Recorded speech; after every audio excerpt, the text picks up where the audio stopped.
Hey guys, welcome back to the channel. So a lot is happening in the immigration world right now here in Canada. So in today's video, we are going to discuss the impacts of the 41 Canadian diplomats that left India. We will also discuss the processing times. We will talk about some major changes in Canada immigration that are expected. And finally, we will also talk about the new immigration levels plan. So this is going to be a very important video. So please stay tuned till the end. For now, my name is Nishant and now let's get started.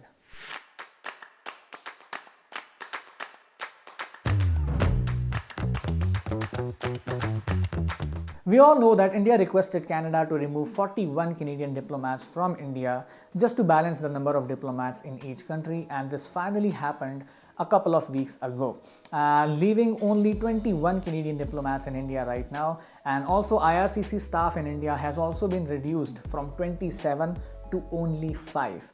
And naturally, people are worried now and we're asking these questions that how is it going to impact our visa applications? Naturally, due to short staff, some delays are expected, but a major impact is not expected because Canada's Immigration Minister Mark Miller confirmed that over 89% of Indian visa applications are anyways processed through IRCC's global network, which is outside of India. So if we do the math, only the remaining 11% of the applications might see some serious delays. So I don't think there is anything to be worried about or scared about. People were also worried that there might be some impact in the biometrics appointment and processing, but that's not the case. There won't be any impact on the biometrics as these services are provided by VACs, that is Visa Application Centers. So in India, we have VFS Global for that. And these are completely independent bodies and have no direct relation to the IRCC staff. So that's another great news. But when we request for some information and updates on our file through GC notes, that would definitely take some time. There would surely be delays in getting answers to your GC notes. And also when you get that passport request email, there might be some delays in getting your passports back with the visas stamped on it. So yeah, these are two major processes where the delays are expected more than anything else. Also, in one of the recent reports from the Office of Auditor General, that is OAG, they advised IRCC to take some serious measures in the PR applications. For example, creating realistic service standard times and providing online information about the processing times for all PR applications. They also advised IRCC to prioritize the backlogged files first to bring the processing delays in control, because right now there are still like almost 3 lakh PR applications which are in backlog, and there are so many people who are waiting for over an year for their files to get processed. The Office of Auditor General also advised IRCC to bring some consistency in the processing times across its offices. So basically distributing the workload appropriately so that all the visa offices across the globe can provide the same service standards, because this issue is not something which happened recently. In fact, back in 2019 when we got our PR, we noticed the disparity in the processing times for the applications that were being processed in Ottawa in Canada in comparison to the applications that were being processed in New Delhi in India. Now, briefly touching upon the reforms that are planned to be introduced for the betterment of international students, keeping in mind what happened a few months ago where around 700 international students were deported from Canada because of a letter of acceptance fraud. So now starting December 1st, 2023, that is this year, all the letters of acceptance will be verified. The colleges will have to confirm every applicant's letter of acceptance directly with IRCC.